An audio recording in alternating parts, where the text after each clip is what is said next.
The content presented in this podcast and YouTube show is for informational and entertainment purposes only. It is not intended to be a substitute for professional medical advice, diagnosis, or treatment. Always seek the guidance of your physician or other qualified healthcare provider with any questions you may have regarding your health or a medical condition.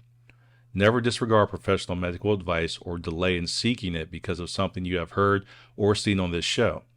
If you think you may have a medical emergency, call your doctor or emergency services immediately.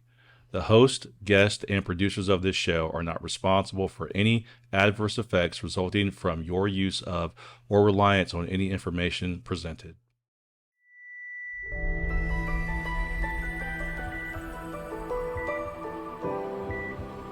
Andrea, can you hear us?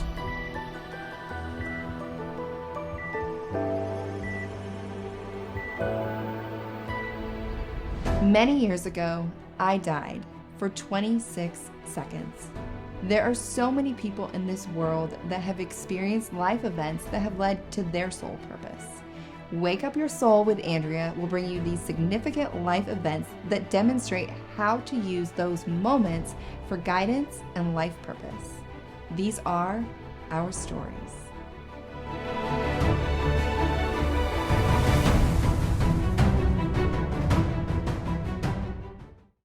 Hi, everyone, and welcome back to another episode of Wake Up Your Soul with Andrea Lynn. Today's guest is here to talk to us about not being just another statistic. Let's welcome Chad Jacob. Hi, Chad. Hi, thanks for having me on, Andrea. Yeah, well, thanks for coming on and thanks for being so vulnerable because I know you're about to share a lot of deeply personal things that you've gone through. So I'll go ahead and tell everybody that you're now running a multi-million-dollar business. You have a franchise for Hunks Hauling Junk. And you have done that, but it hasn't been easy. So let's go back to your childhood and just share with everybody what it was like. Okay. So for me growing up, I counted it as just making me a stronger individual. That's what I say it is. Parents were divorced by 5. I've never lived anywhere longer in my life than 5 years total. That was the longest I ever lived anywhere was up until that time. Ended up moving to a trailer park, which good for me. Problem is I was the minority in that group. So I got beat every day. Every day was a struggle, whether going to the store, whether going to the bus stop, it didn't matter what it was. As we kept going, by age 11, my dad dropped me off and I didn't see him again for many years.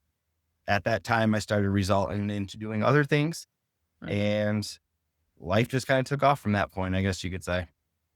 Did your mom know that you were being bullied? Yes, she definitely did. You couldn't go to the bus stop. Like every day at the bus stop, I was getting jumped by 2 to 3 people. We had what we'd play football or in the trailer park, like behind the trailers and everything of the sorts. And every time I came back, I'd have black eyes or things of the sorts because it was more like gang up on Chad, gang up on Chad. And it's just something I got used to. And I think it's something that became the norm. Also, my mom, rest her soul, she was in and out of relationships too. Like she never found happiness again from the moment my dad left. And during those moments, the people that brought in weren't the best of individuals. So they would not only beat her, but they beat me too. So I think it kind of just was like, this was the normal life. This is what's expected. And this is how you just go. That's heavy.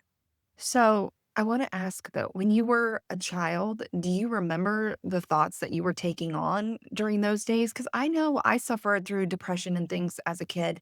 And I can remember sitting alone in my room and the thoughts that I was having. And so I'm curious, do you remember after going through being beat up on the football field or being beat up at the bus stop, would you go home and sit with yourself and have certain thoughts? Yeah, I remember doing that ever since I was probably 5 or 6 years old, to be honest with you. I used to ask, why me? What is it about me that deserves this? Oh, One thing I also forgot to mention is when I was born with my feet backward. So they had to break both my ankles, both of my knees, and my right shins. And I had casts and like I call them the Forrest Gump braces and everything else until I was 5 years old. So the doctors always said I'd never walk. Then they said I would never walk without a limp. I would never walk without anything helping me. So it's like, as that was going, as I was growing up, and it was just even from a small toddler, basically, it's like, why me? Why is this happening? Why me? Why is this happening? Why is my mom leaving? Why is my stepdad beating her? Why is he kicking her through the Christmas tree? Like, why is this happening in our life? What is going on? And it's just kind of stuck with me the whole time, I guess you could say. Mhm. Okay, so then you get to a point, you said a few years later after your dad leaves, and is this when you start turning to drugs? By 11 years old, I started using drugs. I feel like I don't think it was at first, it wasn't a way for me to run from my problems. Like, is what the typical stereotypical thing is like, okay, you're going to start getting high to dilute the things. Mhm. I did it more for the, not, I guess, attention of camaraderie from other individuals, because I was always the one that was getting beat up. We were Mhm. super poor. Used to have a big old birthmark on my face that was cancerous. So I got called poop stain and everything else. It was just nonstop bullying. And Oh.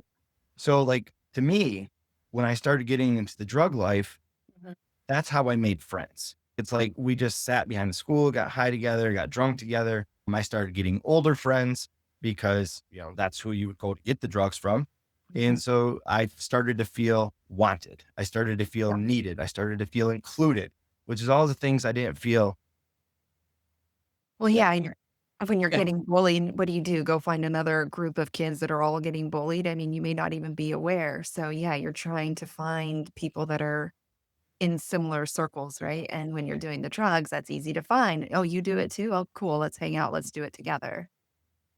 Yeah. Much easier that way. Yeah.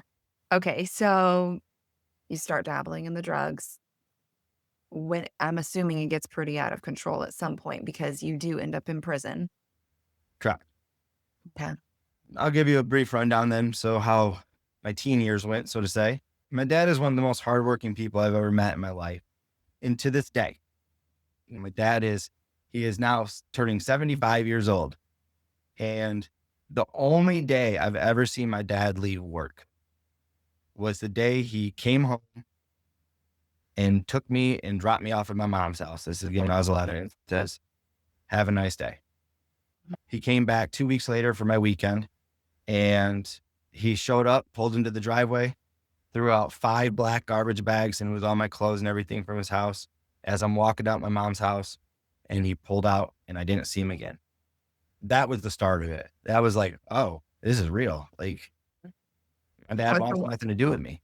Yeah. Okay. So in that moment, you're thinking, wow, like I really don't have a lot of value here. My own father doesn't even want me. Yes. Yeah. At that point, I started going down the rabbit hole. That's when I started really, really dabbling more into drugs and started to seek out other avenues for things to appease me. Hmm. Became not so great of an individual. Just started acting out a lot of things wrong. I started stealing. It's like I needed that sense of excitement, that sense of doing the wrong thing to feel something. Hmm. And then at that point, I started just, I realized I couldn't keep going. And so I ended up running away pretty much. By the time I was 15, I was sleeping outside, eating out of trash cans. I was like, finally, it took me a couple months of out under a bridge before I finally was able to get my own place. My mom didn't really want me there because I wouldn't want me there either. I wasn't the best individual. I just kept going and going and going. And so I got my own place and I'm like, okay, this is going to be good. I'm 15. I was sophomore in high school. I was still trying to go to school. And I'm like, I'm going to get this. I'm going to figure this out. But I didn't stop the drugs. I didn't stop. I didn't stop the stealing. I didn't stop any, like, it's like, I got this, but yeah, I'm going to keep doing all this. It's Yeah. like, no, that doesn't work that way. I'm going to do all this and more. Yeah, right, right. Because that was my way of paying for my apartment. That was my way of coping. That was my best friend. I mean, my drugs were my best friend. And it Mhm. was like, this is what I'm going to do. So that's the life I just kept going with, that was my teens.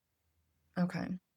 So I want to go back instead of just keep moving forward. I do want to go back to this point of childhood and this questioning of why me, why me? Because I think that's such a common thought for anybody that is struggling. Any child, any adult, anybody that is struggling, they're asking, why me? Because you see yourself and you see the kind heart that you have and this genuine zest for life, but yet you're still being attacked and still, things are still coming at you. And for me, like I shared beforehand, it was different. It was health stuff and it was depression and it was illnesses and it was just one thing after another. And I had the same question, why me?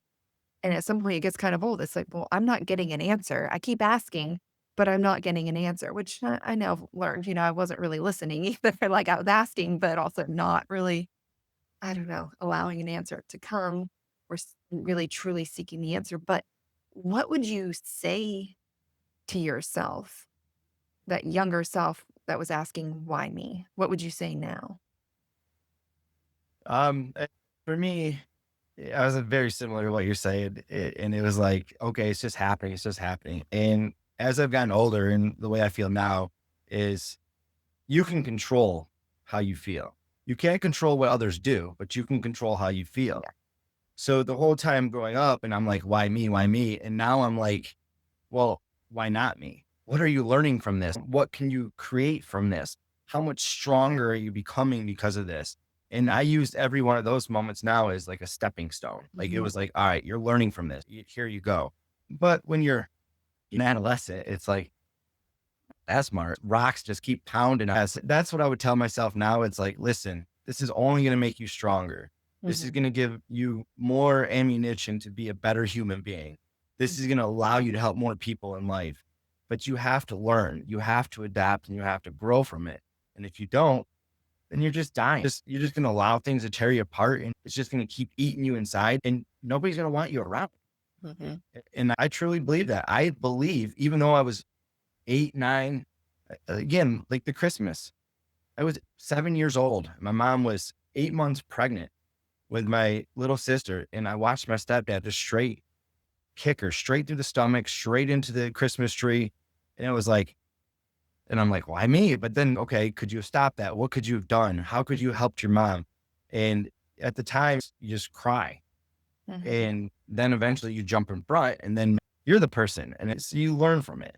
Yeah. And Everything just made you stronger is what I feel like. And I think it's really important to not hold on to any guilt for how you handled it, especially as a child. You are not equipped with the development neurologically to even handle these situations. But would you say something different to a mother or a father who's dealing with a child that's dabbling in drugs or is getting bullied? Or would you say something different than what you've just said to a parent to help their child? I would. I'm a father of 4. And the hardest thing for me as a parent is I'm scared that my kids will have to go through what I went through. Every day makes me nervous that they're going to run through it. Yeah. So I tell them my story and I let them see what my life was like. And the ongoing joke was, well, we made it further than you, dad. Like, about like doing drugs or getting pregnant or Yeah. doing things of the nature. And I'm like, I'm proud of you for that. Thank you. And that's the ongoing joke. For me as an individual, I truly believe, and I think this is just being selfish, but I think I'm the strongest human being on the face of this planet. Like I'm capable of handling more than I want to see the person next to me is. So to me, it was like, okay, this is just helping me grow. But if I watch that happen to somebody else, and I'm like, you don't deserve this. Like you Mhm. shouldn't be going through this. I do feel that bullying is different than the choice of somebody doing drugs or things of that nature because bullying, there's really nothing you can control. There's nothing you can. I was super, super poor. My grandma-in-law used to make my clothes. She used to go down to the fabric store. I used to wear hot pink shorts because that was the fabric that was on clearance. So I was getting shorts for like 50 cents. Um, That would probably be in style now. You're hot yeah, pink. it would be. It would be. It was like I couldn't control that. I didn't have food. I couldn't eat at school. So everybody made fun of you for that.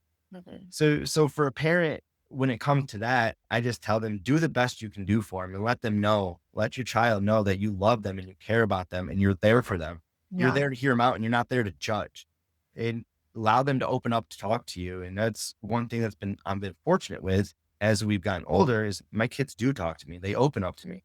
Hmm. As far as the drugs, that's an individual choice. Yeah. Unfortunately, like I don't believe in, you can't be codependent. You can't tell them like, you need to stop for this person or you need to stop for this. If you don't choose to stop, you'll never stop. And Yeah, I often talk about this difference of a want and a need. And there's such a dramatic difference between wanting to stop doing drugs and needing to stop. You might need to stop. I mean, you all need to stop, right? Like if you're out there dabbling in these hardcore drugs, you need to stop. You need to.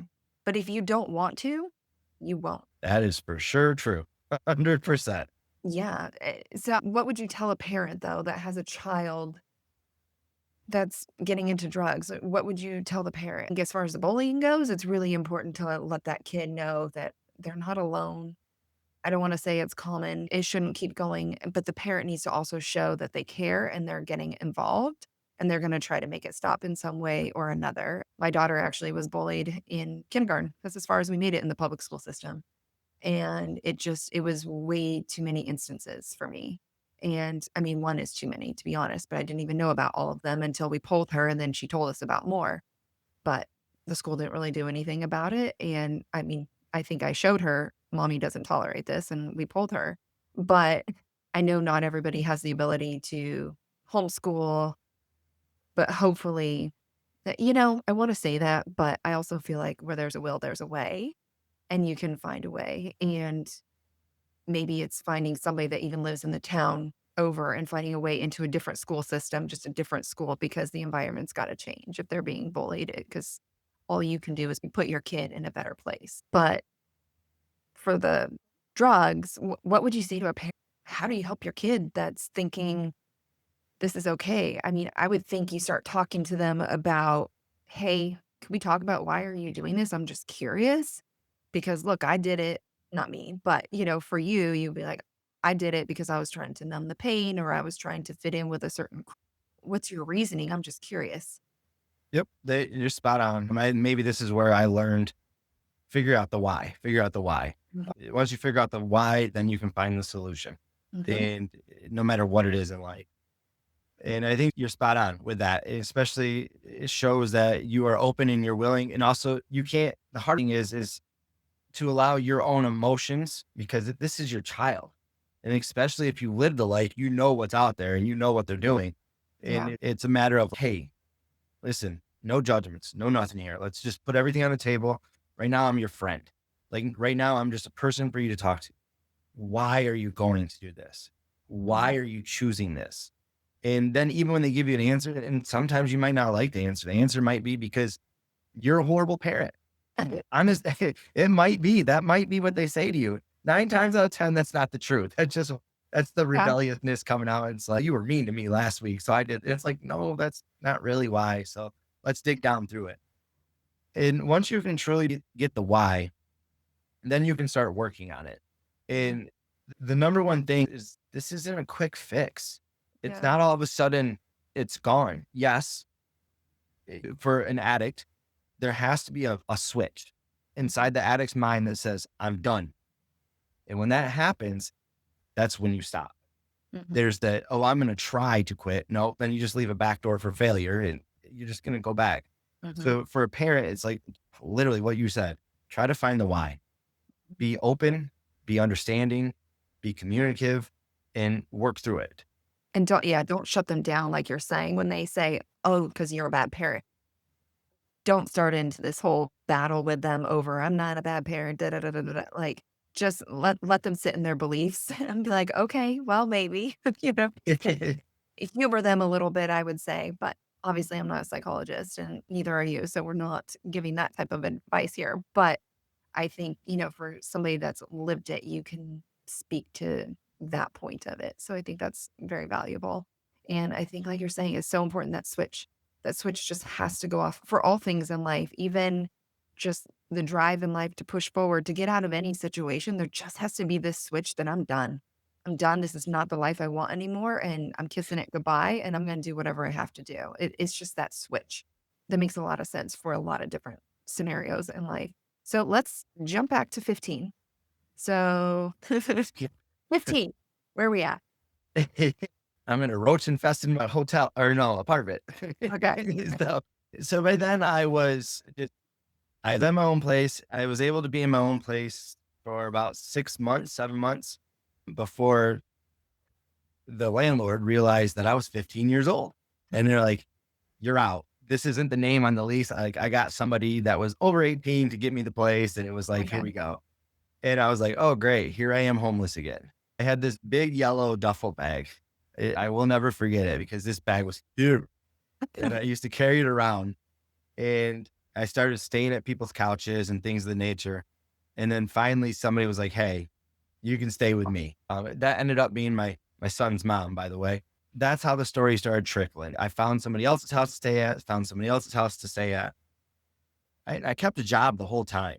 So I was what you would be calling, this is weird to say it, but a functioning addict. I would attempt to go to school. I went to school. I still graduated. I graduated early, to be honest with you, with a high school diploma. But I actually went to actual school for my high school years. I think it was like 3 months total for 4 years. So Wow. got expelled my freshman year after a month and a half. And then my sophomore year, I went to school for another month. And then my junior year, I went to school for 2 days. And then by my senior year, I was doing night school so I could graduate while my son was being born. So at 17, you became a father. Yes. Yep. I ended up, as soon as she got pregnant, I was 16. And I was like, oh, dude, like, here's life. Why me? And it's like, well, you know why. You know what Wow. you did. Yeah. I could answer that one. Yeah. This doesn't just happen. So, It doesn't. It doesn't. yeah. Right? What some people think. Yeah. It was crazy. It happened.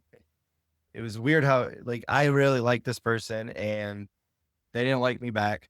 They were just being nice as I was the strange kid that they let sleep on the couch.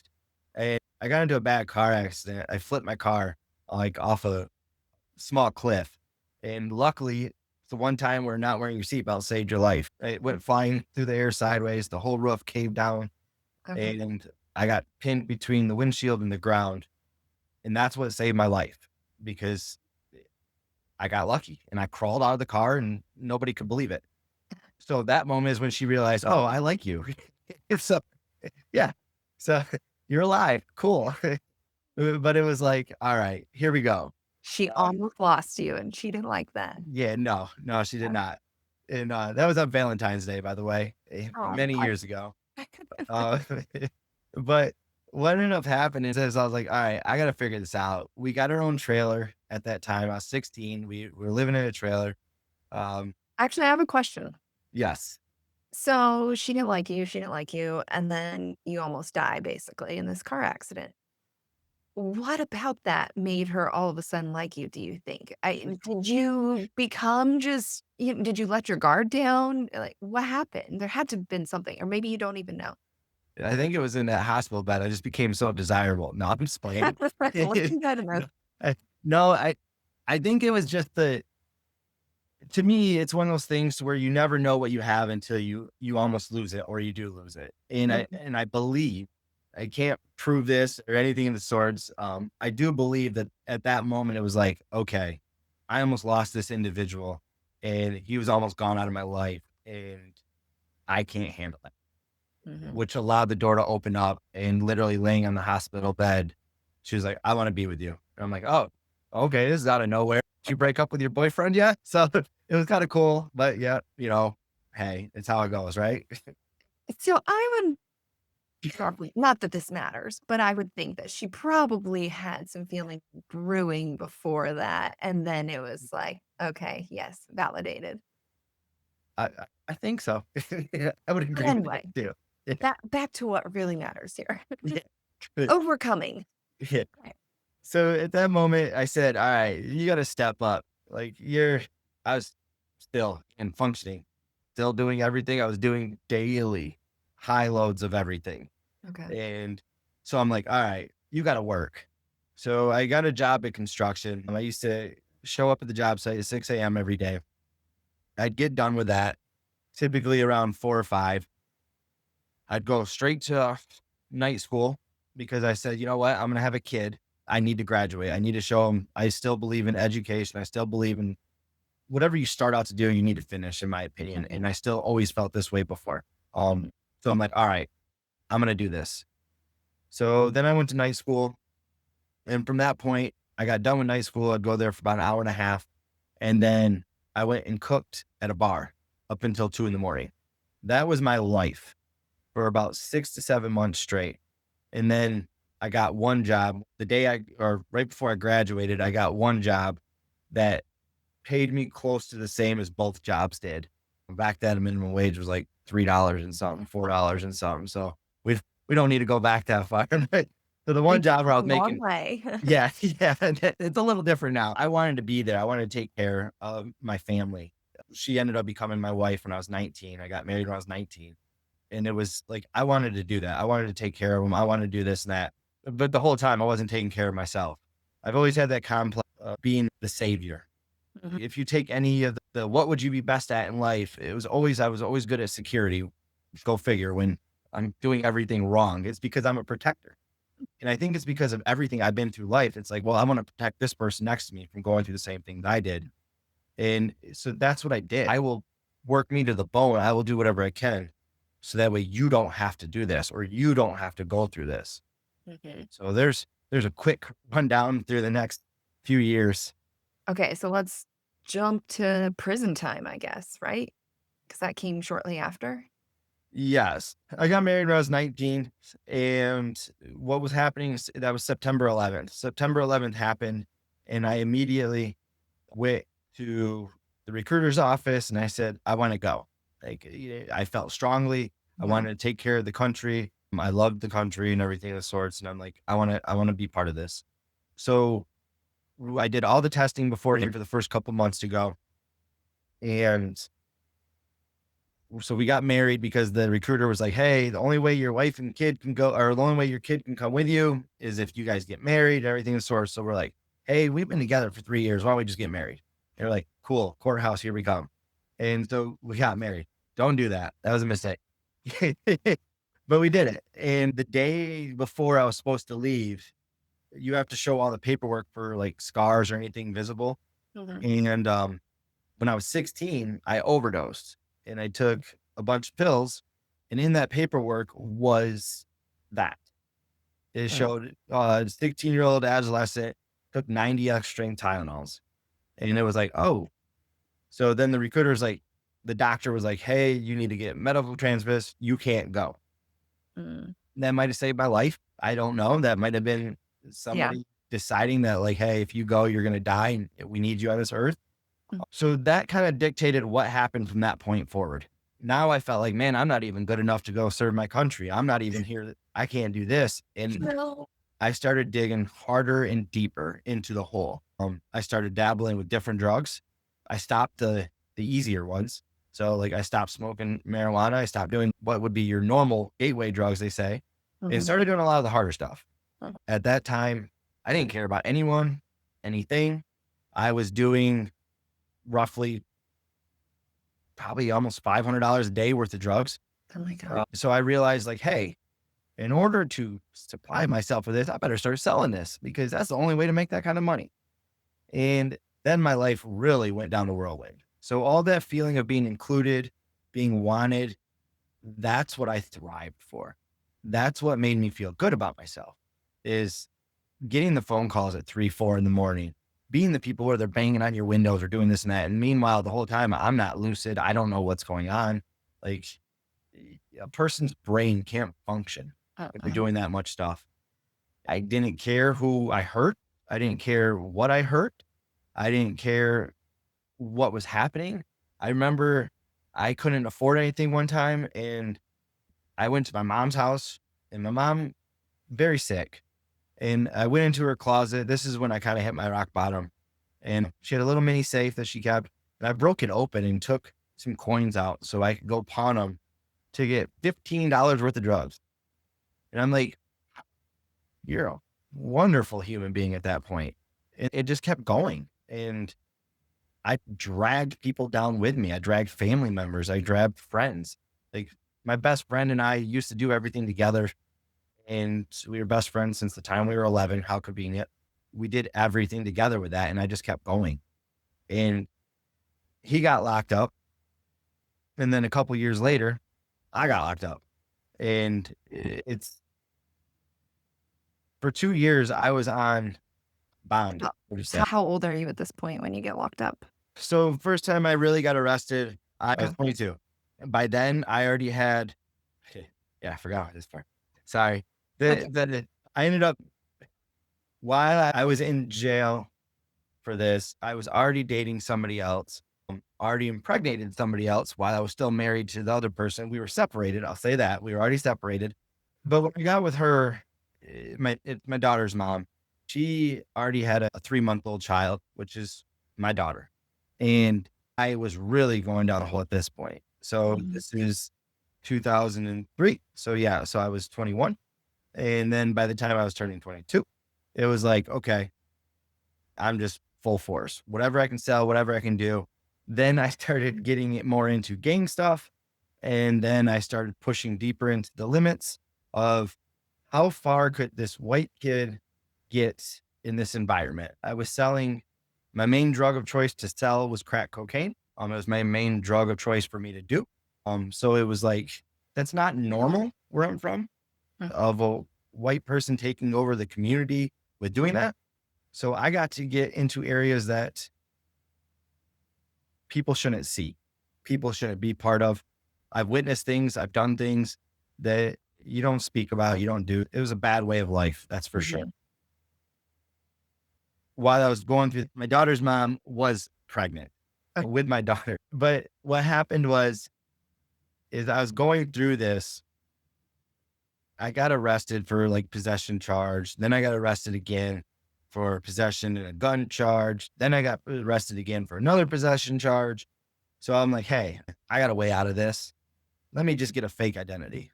Oh my gosh. Yeah. That worked out for a little while. Mission oriented. I like Yeah. that part, but No, you figure out ways to get away with more things. Like, I mean, that's one thing about an addict. Anybody can tell you is we are very resourceful individuals. I've taken that into business now. I can tell you that. That's a positive. But what ended up happening is I paid for a very, very good attorney.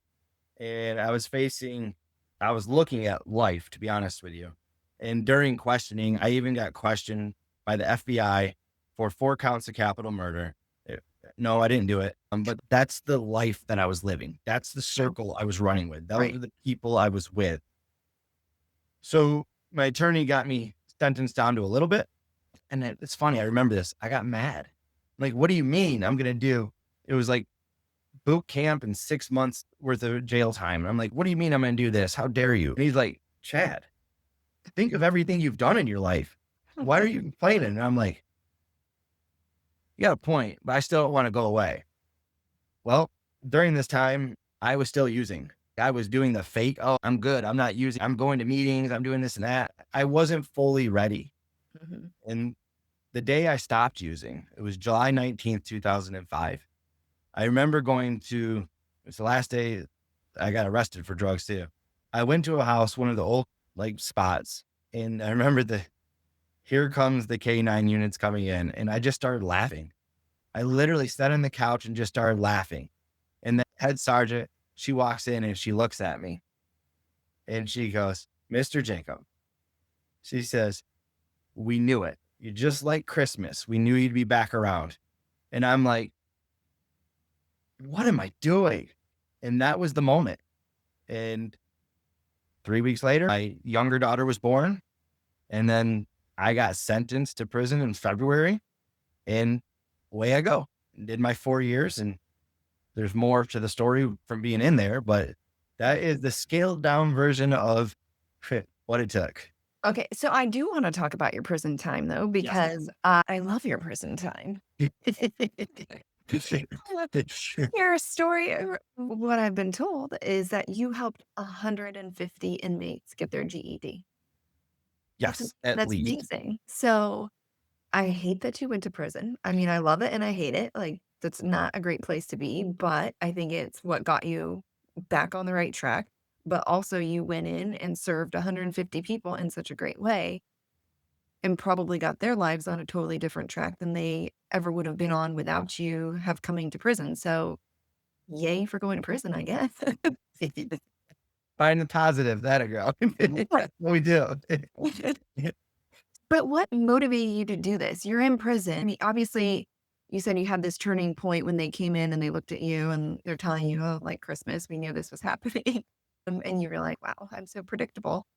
Obviously, had this awakening, I got to change my life. But then now you're in prison. So I guess you hang on to this belief that I'm going to change my life. And then what makes you decide I'm going to change others as well? This- So I took it as a blessing that I was able to go. When I went away, I was clean for 7 months. It doesn't sound like much for an addict that's been for 13 years since the time Yeah. they were 11, that's been full blown at it. That was a big deal to me. It gave me a foundation to stand on.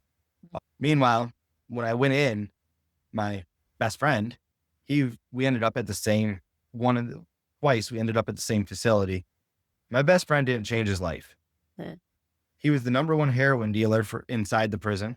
He was the number one weed dealer inside the prison. So it was very, very accessible for whatever I wanted. And he had tons of money because he's getting it all in. And so he's showering me with gifts like, here, like we've been best friends. We've gone through a lot of stuff together. And it was like, here you go. And I'm like, man, I'm back. Like, it's right here.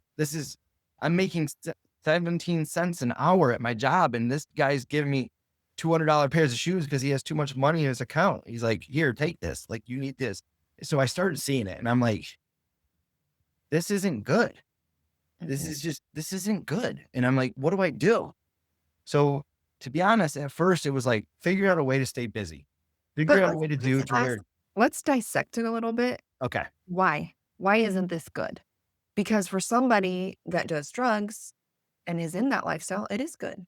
They feel good most of the time, other than when they're crashing and waiting for their next high, but they like it. That's why they keep doing it, right? It keeps numbing the pain.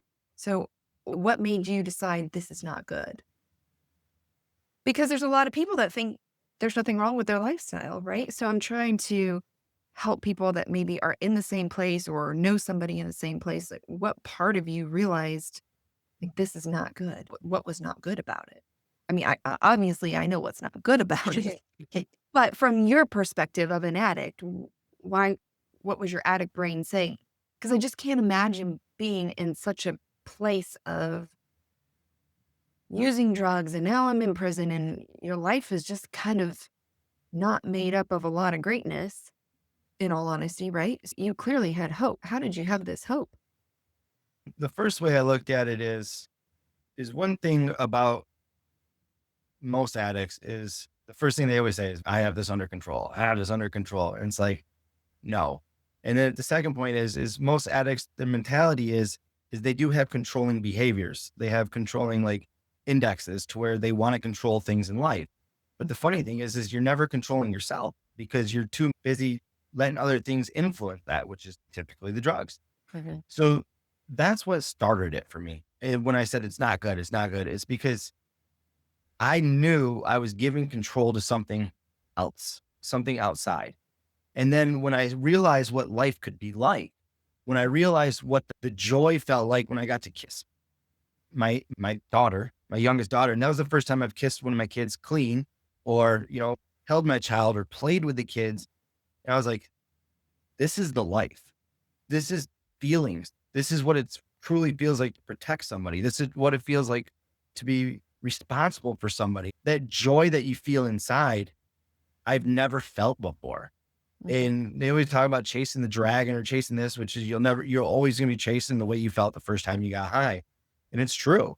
But I can tell you what, there wasn't a drug in the world that made me feel what I felt like when I got to see my daughter born or my youngest son born when I was completely clean. The other kids, I was messed up. I was not right. So that's what gave me the hope. And the fact is that if I was able to do it out there, why can't I do it in here? And so I walked in and I'm like, when I say like, this is not good, the first thing I saw was like, okay, I got enticed by the money. Like I saw the behaviors, the lifestyle. I saw it again. Like even in there, literally I was making 17 cents an hour. I made 71 cents a day working all day long and obviously not good condition. Okay. But you did what you did to put you here. And then I'm watching my friend luxury clothes, everything of the sorts. And I'm like, all right. But then I saw what came. I'm like, there's the lifestyle I want. But then I saw what came with it, which was assault. I saw him almost get jumped many times. So obviously I was part of that, like trying to stop, protect, and do things of the nature. And I'm like, why are you going to keep reliving this life? This is insanity. You're just doing the same thing over and over again and expecting different results. And it's not going to go away. Mm-mm. So then I said, well, if he thinks this, other people are going to think this. They think that this is the way it goes. So the first thing I did is I started focusing on how can I improve myself? And then once I went from there, I was like, okay, I got my custodial maintenance technician thing. So now I learned a new trade. I learned new skill. I'm like, I'm going to teach somebody how to sweep the floors. I'm going to teach somebody how to, like, no disrespect to anybody in that field. Like, it's very important, but it's like, I felt there was more of me to give. And I'm still seeing this happening. I'm watching people OD there. I'm watching people getting taken out by mop buckets, like literally washing their heads just, yeah. And I'm like, Well, I have to say that's an important question for people to think about or ask themselves. And that question of, is this all I have to give in this life? I think that's a really important question to ask yourself at any point in life, because if the answer is you're not giving all that you can give, start figuring out how you can, because if you're not, eventually that's going to catch up to you and then it's going to eat at you emotionally and spiritually. yes, But carry on. no, you're spot on. And so then I said, what can I do? And I said, the first thing I did, I said, I want to work basically it's like a teacher's aide where they put you in it. And honestly, no disrespect to the people that do this, but a lot of the people that come from outside that come into the prison system, they don't necessarily care. So you're sitting there where somebody is trying to teach you, but they don't, a lot of them look at you, not all of them, be very clear, but there's a lot of them that look down on you. Like you're a number, you're inmate 570658. Never forget that number. And like, that's who you are. You're not Chad. That's it. And so that's how they Well, view but you. let's look at it from their perspective, though, Chad. What are the statistics on inmates that get out and make something of themselves? And I'm not saying that in a disrespectful way. I'm genuinely asking. And I get that you understand their perspective as well. But I think that's a huge piece of it, right? The perspective we take is from certain things. And their perspective is probably the statistics on the majority of the inmates they do not leave and not go back, and they do not leave and make something big of themselves. But go ahead. Do you know the statistics on that? Not off the top of my head, I do not. Okay. I Yeah. know it's very high. Yeah. Exactly. The Well, recidivism rate, I think, is somewhere around 70% last I knew. I kind of stopped checking probably almost a decade ago. how depressing. Yeah, no, but you're right. Cause it's one of those things in life where it's like, why are you going to try for somebody and believe in somebody if they don't believe in themselves? Mhm. So it's downright depressing. It just sucks. So, but I felt like that gave me the chance because now we're equals. So when I would come in and sit in this room, I'm like, hey, let me figure this out. And at first it was a skilled pay. So I got $1.26 a day. So I got a raise for this. So I was like, heck yeah. Yeah. And so it was a big deal. I'm going to make $7 a week. Like I'm going to get some more ramen noodles. And it was like, here we go. So, but then I started feeling the joy of it. I can probably count off the top of my head, I think it was like 8 to 10 people that didn't even know how to read when I started working with them. And these are grown men, 30 to 40 years old, some older, but that was the average range that I was working with. Some of them didn't know how to read, barely knew addition, subtraction. And I was like, hey, if you really want to do this, I will work with you. I'll work with you outside of the class. I'll work with you here. So it felt like I was growing through that. Mhm. And that was the start. There's And such a joy in accomplishment. yes, There's such a fulfillment. it felt so good when they'd go take their test because that's what you do. You'd be able to get your GED in there. You'd be able to do this and that. And they'd come back and they'd be like, Chad, thank you, man. Here's my score for math. I got it. But in science, I didn't get it. And I'm like, it's all right. You can retake that part in a month. So now we're going to double down on this. And I'm be like, But then also I'm the person that says, hey, let's look at your math score though. You barely passed. I don't want to give up on that. And they're like, well, but I already passed it. I'm like, no, no, no. That's the wrong way to look at life. Like, you just got by. I did the minimum and I made it. And I'm like, no, that's not who you want to be. You're just going to get by then and you're never going to get anywhere in life. Like, you still have the same mentality here. You're going to have that and carry it when you step out those doors. Yeah. And it's going to be worse because there's going to be other distractions out there. I'm like, let's go. So we would keep working and keep working. It just felt great. It was that desire, it was the joy, but it was in different ways. It was not I'm providing them to get high, to ruin their life, to lose their goods, to lose their families. It was, I'm doing something for them that is going to help them for the rest of their life. Mm-hmm. Yeah, absolutely. That helped you as well because it kept you busy and motivated and feeling fulfilled. So it was a win-win for everybody. So you do all this in prison, which is great. You get out, and then how does your success become? I'm going to go back one more step though. Okay, go for it. Yeah, because I bounced around at 13 different prisons when I was in there for that time. That's the way the system works. So not all of them have a school system that you can just get into. So I Okay. ended up getting to one place in Jackson that has what was called a residential substance abuse treatment place. And I knew that was my calling at that moment in time. I said, I need to go here to help. So I worked with the counselors, and then I also helped. I ran all the meetings inside the prison. I helped people find their higher power. I helped people go through the steps. I helped people reconnect with loved ones. And I realized at that time, that's what I wanted to do. I wanted to help people be better versions of themselves and show them that you don't have to keep going the same use, the same drugs, the same behaviors. And we helped to dig down to the why. And where the recidivism rate for them to go back and use is not the same. You don't have to be that person. Or if you are going to be a stat, be the stat of the other way.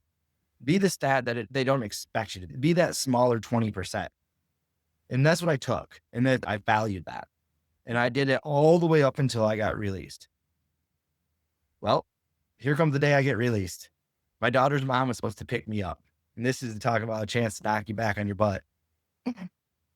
The way it works for being released is you have to get approved to be put to their home, to be able to go like this. And then what happened is she never showed up to pick me up. I've seen this on Love After Lockup. Never seen that show. Yeah. But she didn't pick me up. And then I needed to find somebody to stay with. Luckily, somebody I met from the program before I went in, he was kind enough to open the doors to me and gave me a place to go. The day I got out, I said, I need a job. I'm not going to be, I knew that if I didn't get a job, I didn't start working, I was going to be that statistic. I was going to be that person that just went back out there. So I started going, and I kept my head down. I grinded. Was I perfect? No. I kept driving a car, didn't have a driver's license. I got arrested a couple times for that. And it was like, well, I might go back to prison because I can't stop driving. I'm like, Your Honor, I'm driving to work though. That's what I'm doing. I have no way to get there. Why And couldn't you get a driver's license? because with all the charges I had and everything, I was not allowed to. We'll say that. Like, that was it. So I'm over 10 years without a license after I was incarcerated, Okay. before they finally let me even test to get it back. And then it was restricted for a couple of years. Wow. So again, it was like, here's a roadblock. Are you going to let it cripple you, or are you going to figure it out? And I figured it out. It had not been the right way to figure it out, but I figured it out. I saw that a lot on the show. I saw so many people get out, and I'm like, gosh, they don't have like a fighting chance. There's just so many roadblocks. And obviously it's a TV show, so I don't know all the ins and outs, but it did not seem like the prison system sets people up for success. No, actually, it gave me medical issues too, which was not good. So again, know. this was so. My stomach hurt just when you said all you could eat was like ramen. I'm like, oh, Yeah, I wouldn't survive. I'm allergic to all poultry, and that's basically all you get is processed food in there, which always has chicken or turkey or something in it. Yeah. So I ate a lot of like food that was probably not very good for you to eat on a daily, regular basis. And I ended up getting ulcerative colitis from it. I have Um, ulcerative colitis. yeah. So you know how it is. I sure do. I cannot imagine. That's what I was thinking when you were saying it. I was like, I wouldn't survive in there. I Yeah. like literally would not survive. Yeah. 2 weeks after being released, I'm seeing a gastro doctor. I'm going through this. They're like, we got this experiment. I was 26 at the time, 27. And they're like, normally you're not this young when you have this. And I'm like, okay, what does that mean? And they're Huh. like, we got this experimental drug, but it's like $400 a month. I'm like, dude, I just got like, I don't have any money for this. And they're like, all right, then you just deal with it. And I'm like, yeah, no. So I've had 2 surgeries since where they cut everything out of me, but that's Oh, wow. besides the point. But Okay. you understand how that goes. Yeah. Not great. Yeah. Yeah. So, but again, it was like, here's a hurdle, here's a roadblock, here we go. Yeah. So Huh. I'm going to just fast forward all the way to where we are now. How about that? Yeah, No. sure. Yeah. Let's get us up. Well, after being released for a little bit, I ended up getting attached to somebody else and we ended up getting married right away. I knew her for 6 months. At least you always found love in your story. You always found some love. Yeah. Always found somebody. One again, don't like being alone. So it's like, you just hang on, let's go. Yeah. We got married. She was pregnant again. So one thing I didn't learn was how to have safe sex, I guess you could say. I was gonna And say you are very capable of making babies, so Yep. there's another not no way. more, but I definitely wanted. And so here we go. And so I was having my youngest son, who is now, he'll be 13 in July. Okay. But like, that was a definite mistake to get married. That one, that was it just matter. It was first person I was really talking to after I got out. 6 months later, we're like, let's go, let's get married. And even the night before the wedding, we're like, why are we doing this? And I'm like, I don't know, but let's do it. We got everybody invited tomorrow. It was like, okay. And then it was like, yeah, no. So the divorce took longer than the marriage lasted because she was pregnant. So that was done. We're very, very cordial. We're wonderful co-parents. Like, she's probably the best person I co-parent with. So that's awesome. Wonderful mom. We were not good together by Yeah. any means. So luckily though, she gave me one of the best things in my life. So I was working at the same place from the time I got out for a few years. And because I got released in the very end of 2009 and around 2016, I rekindled the relationship with my dad. So I'm all about second chances. I'm all about not holding grudges. I'm all about not having that animosity inside, because if I give you power over me, shame on me. And that's all you do. The grudges, the animosity doesn't mean you have to like everybody. Yeah. But if I have any ill will towards you, that means you have power over me. That means you're controlling my thoughts. You're controlling my actions. You're controlling everything. I don't like that. Yeah. I've been controlled too long with other things. It's like, no. So I went down there, saw who's now my new wife. We've been married for a while. We went down there and my dad took me to a baseball game. I'm a big Rays fan. And it was a horrible baseball game. The Rays were getting killed. But the founder of College Hunks, one of them, Omar, was throwing out the first pitch. And I'm sitting there, I'm like, that's a weird name for a company. Like College Hunks, like, what is this? Like it just threw me off. Come to find out, all of a sudden, here comes this group of people, sit down behind me. He was one of them. And I'm like, oh, now I think this guy's famous. You're throwing out the first pitch. You got to be like Livy Dunn or somebody like that. Like, you got to be super famous. You're cool. Yeah. And so I'm like, who are you? What is this funny name? And Nick started talking to me more. Nick is very, very talkative. He loves talking to people. So he started talking to me. He was the one mainly behind me. Uh-huh. By the 7th inning, he offered me a job. He didn't know my past. He didn't know anything like that, but he's like, talking to you, like, I want you on my team. Like, he knew I was in the moving industry. He knew what I was doing. I was a current low-level manager where I was at. And he's like, I want you. And I'm like, are you serious? You don't know me. You're like, hold on, Like, let me tell you all about Chad. yeah, let me tell you who I really am. Like, this is what you think you see. And he's like, yeah, they had their wives, their kids, they had everybody there, family. Like, we got to go. Give me your card. I'll call you. And I was like, okay, here's my card. I didn't think he's ever going to call me. Not even a day later, I get a phone call. Hey, you ready to fly down for an interview? And I'm like, you're serious? And he's like, yeah. And I'm like, okay, but this is in Tampa. I live in Michigan. And he's like, I don't care. He's like, I want you to come down here. Like, we actually have the general manager of our corporate store is going to open his own location. I want you to interview for that role. So I said, okay, well, you got to fly my wife and I down there. He says, okay. Well, my fiance at the time. And we flew down there and it was Halloween because he's like, I want to interview you quick. This man interviewed me in a full-blown chicken costume, like head, gloves, everything. And I'm like, oh my gosh. I'm like, no wonder why this guy offered me a job at a baseball game. Like, this dude's crazy. It was just cool. Yeah. And at that moment in time, I said, you know what? Let's be open and honest. I mean, background checks can come on, everything. Like, listen, let's be true to him of who I am and what I've done. And while he's wearing this chicken costume, he interviews me and we get deep into conversations and I go over everything and he says, okay. I'm like, what do you mean? Okay. Nobody looks at me this way. And he's like, okay, like, we'll figure this out. He says, as long as you're being honest with me, we got this. I said, okay. Wow. I didn't take the job because I had my 4 kids and I didn't want to move that far away from my kid. To me, I finally just started really being a parent. Yeah. I wasn't there for my oldest son. I wasn't there for my oldest daughter. I was barely there for my younger daughter because, rightfully so, the moms were like, I don't trust you. Yeah. I know what you've done. Like, I don't want you around my kid. It took me a long time to be able to create that relationship. So these people came back to me and said, what do you think about owning your own franchise? And I was like, I don't got no money. You're crazy.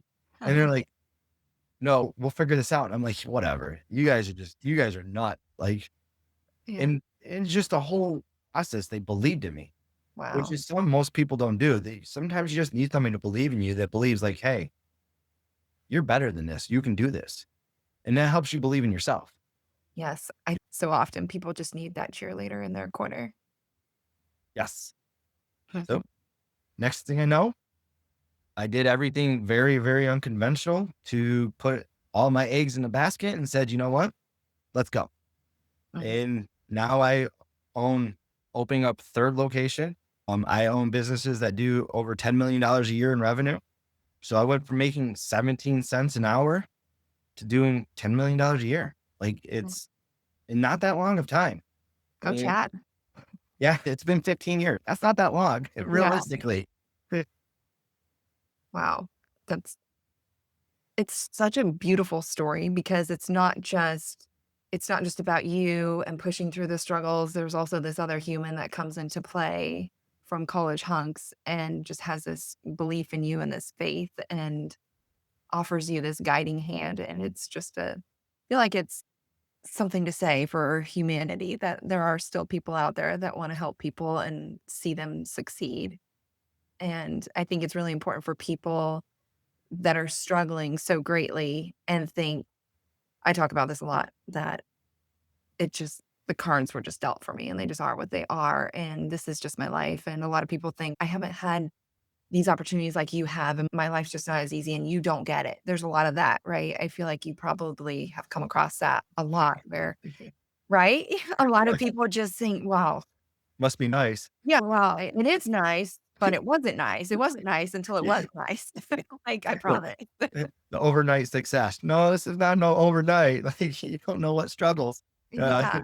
No, like I put it on the line. My family put it on the line. It's like you said, put your money where your mouth is. You have to believe in yourself and you have to back yourself and you have to do that no matter what it is in life. And I'm using this example of business here, but like I took out 9 credit cards within 30 minutes because I knew that if you take it out that fast, it's not going to hit your credit report yet.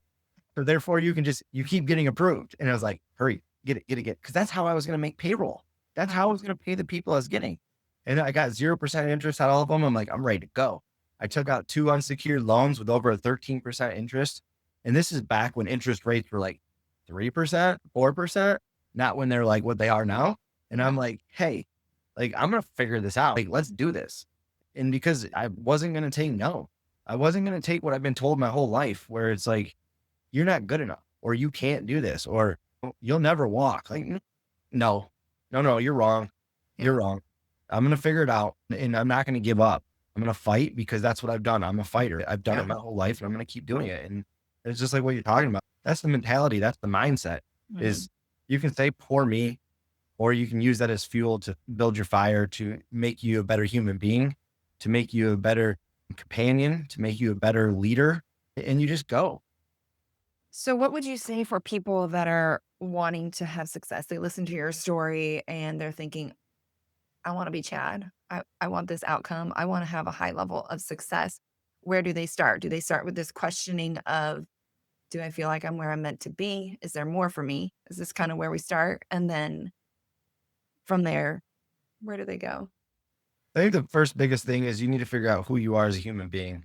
Mhm. Own who you are, and not only who you are, but what has made you who you are. Mhm. Um, Everybody asks me, do you regret your past? And I say, there are certain things that I wish didn't happen, but at the end of the day, I don't regret anything I've done because it's made me who I am today. Mhm. It's made me the person I am. It's made me the loving, caring person that I am. Mhm. And I say to myself, when you ask a question like that, it's the first thing I need to do is figure out who you are as an individual, feel like who you want to be, Mhm. and see if there's a divide. If there's any divide between what you are now and where you want to be, then what are you going to do to get there? And if anything gets in your way, you say, why? We talked about at the beginning. Why is there a roadblock here? What is it about this that's to me? Mhm. And push through it. Mhm. Because at the end of the day, whatever you push through is only going to make you stronger. Mhm. It doesn't matter if you fail. It doesn't matter. You're learning. And Right. now if you're not receptive to learning, shame on you. If you grab that hot pan and it burns you and you're like, oh, ouch. And then you go, let's do it again. Like, well, Yeah. no, you got something wrong with you. And that's the thing. If you want to succeed, if you want to get by, I don't care what it is. There's no level. Yeah, to people ask, what does success mean to you? And a lot of people view success as how much money is in your bank account or what you're driving or what you wear. I wear clothes from Sam's Club, unless it's branded uniform. I get all my clothes from Sam's Club, from Walmart. Like I, my shoes come from an Under Armour outlet store that are buy one, get one free. None of that stuff means anything to me. What makes me feel successful is my kids looking up to me, Mhm. me being the parent that the kids can trust, talk to, because I didn't have that growing up. I didn't have those opportunities.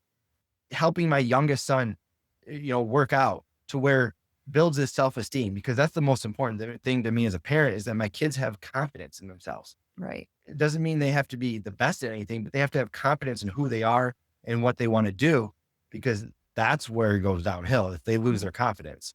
And so that's what I would stress and say, figure out who you are, figure out where you want to be in life, no matter what it is, and then give it your all. Don't Yeah. give up. Don't let anything get in your way. It's just going to make you stronger. Oh, but I want to emphasize to the success part of how you're talking about, like, I wear clothes from here. And the thing is, though, success can be defined however people want to. Yes. So if success to them looks like designer clothes, that's okay, right? Everybody can have their own version of success for sure. But it is important to look at what is your definition of success and how am I going to get there? One of the things that it stuck with me from a book I read when I when I very first went to prison, it was The Secret. And I believe in this stuff. And it was talking about how they get excited when they get bills in the mail. And so I taught my youngest that now. He's like, oh, Dad, we got more bills. Like, here they are. Like, they never stop coming. And I smile and he's like, why are you smiling? I said, because I can pay those bills. Yeah. There's so much in my life where I couldn't pay those bills. So I'm grateful that I'm getting those bills. I'm grateful of why I need those bills, because guess what? You see this house we're living in, see this car we're driving, that's where those bills are coming from. It's because we have all these wonderful things that I didn't have. So be grateful for what you have, be positive for it, and see what there is. And don't judge yourself for what somebody else has, because that might be what they feel is what they need. That doesn't mean that's what you need. Yeah. You're spot on with that. And I didn't want to get into all that, but that was exactly what I was thinking of when you were talking about him. Just like, it feels very divinely that he was sitting there, right? One of the owners of College Hunks sitting right behind you. Everything just, it seemed like you put out that energetic shift of, I am no longer Chad that does drugs and Chad that can't find his way out of a hole. I am Chad that's going to step up and I'm going to take advantage of everything that comes my way. And the universe is like, okay, well, here you go then. And then the opportunities start to flow your way. it's important to put your thought where you want to end up, because then the energy will naturally align to that. Yep. Because if all you do is think about, I'm such a failure, or this isn't going right, or this or that, that's the outcome you're going to get. But what's going to come from them? Like, Can the universe even do with that? Like, there's nothing to do with that. You can't, like, the universe is like, okay, what do I make of this? Like, you're a failure. Okay. Like, thumbs up. Cool. I mean, there's not a lot the universe can do with that. But if you're like, I'm smart and I'm going to be successful and I have all the tools and I am ready to go. And if you're saying I'm ready to go, the universe is like, okay, well, then here you go.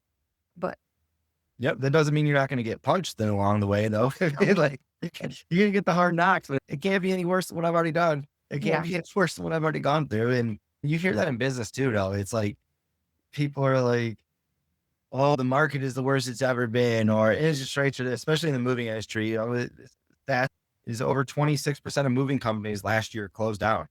26% nationwide closed down. And here I am, and I'm like, well, we're growing. I'm adding locations. I'm taking this as a positive. Like, here we go. That means more opportunity. It took my whole life to make me yep, feel that way, to make me believe that way. Like, when one door closes, another one opens. I believe that. But the problem is you might have to kick down that other door. That door might not just present itself, but like you said, you manifest it, you believe it. And then so that way, when the opportunity comes, you have the faith in yourself that you can do it. Because otherwise you just cowered up and die. And it's like, yeah. why? And it's all about these stepping stones too. And like you said earlier, the failure. I think that's so important to have failure. Without the failure, you have no learning opportunities. Yep.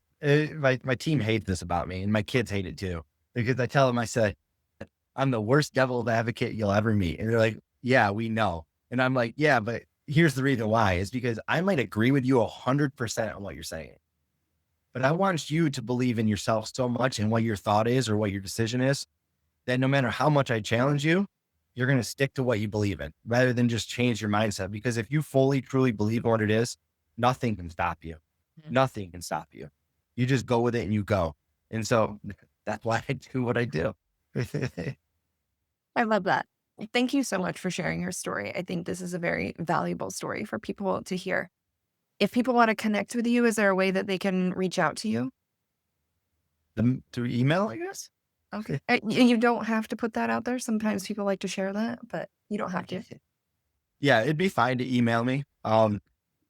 It's just, my name is Chad.Jacob, JACOB, at CHHJ.com. College Hunks Hauling Junk. There you go. Yep. Uh, I mean, I just could see there might be some people that want some advice and they want to be you, or they just want to get out of their hole. So I think it's great when people can connect. So thank you so much. Thank you, Andrea. I appreciate you having me on today. Absolutely.